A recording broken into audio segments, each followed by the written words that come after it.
বৈষম্য বিরোধীদের সঙ্গে শ্রমিকদের বিরোধের জেরে জামালপুরে দ্বিতীয় দিনের মতো চলছে গণপরিবহন ধর্মঘট। জামালপুর থেকে ছেড়ে যায়নি দূরপাল্লার কোনো বাস।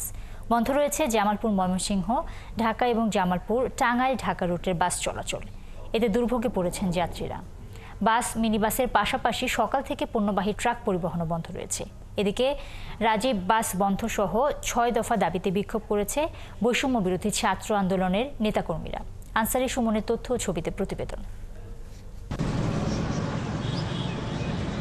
জামালপুরে সকাল থেকে সব ধরনের গণপরিবহন চলাচল বন্ধ ঘোষণা করা হয়। বাস ও সিএনজি চালিত অটোরিকশা ধর্মঘট গড়িয়েছে দ্বিতীয় দিনে। বাস, মিনিবাসের পাশাপাশি সকাল থেকে পণ্যবাহী ট্রাক পরিবহনও বন্ধ রয়েছে।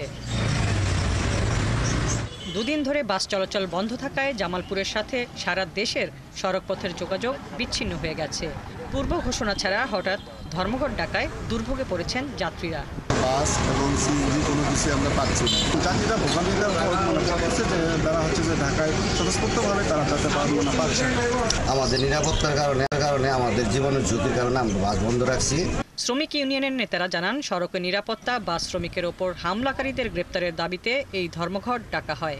জেলা প্রশাসন সহ বিভিন্ন দপ্তরে এ নিয়ে স্মারকলিপি দেবে বাস মালিক সমিতি ও শ্রমিক ইউনিয়ন। বারবার আলোচনার আহ্বান জানানোর সত্ত্বেও তারা আলোচনায় না বসে এখানে একটা বিশৃঙ্খল পরিবেশ তৈরি করে আমাদের শ্রমিকদের মারধর করে বাস স্ট্যান্ডের ভিতরে এবং বিভিন্ন ধরনের হুমকি দামকি প্রদান করে।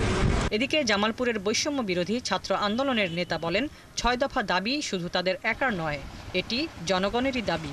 আমাদের শিক্ষার্থীদের হাতে কোনো ধরনের লাঠি ছোটা কিছু ছিল না, কিন্তু আমাদের কাছে অনেক ধরনের ভিডিও এভিডেন্স রয়েছে যেখানে অনেক শ্রমিকের হাতে লাঠি এবং রড পাওয়া গিয়েছিল। গেল রবিবার সদর উপজেলার শরীফপুর এলাকায় ময়মনসিংহ থেকে ছেড়ে আসা রাজীব পরিবহনের বাসের সাথে অটোরিকশার সংঘর্ষ হলে 2 যাত্রী নিহত হন। এতে বাসে আগুন দেয় বিক্ষুব্ধ জনতা। পরে ৬ দফা দাবিতে বিক্ষোভ করে বৈষম্য বিরোধী ছাত্র আন্দোলনের নেতাকর্মীরা।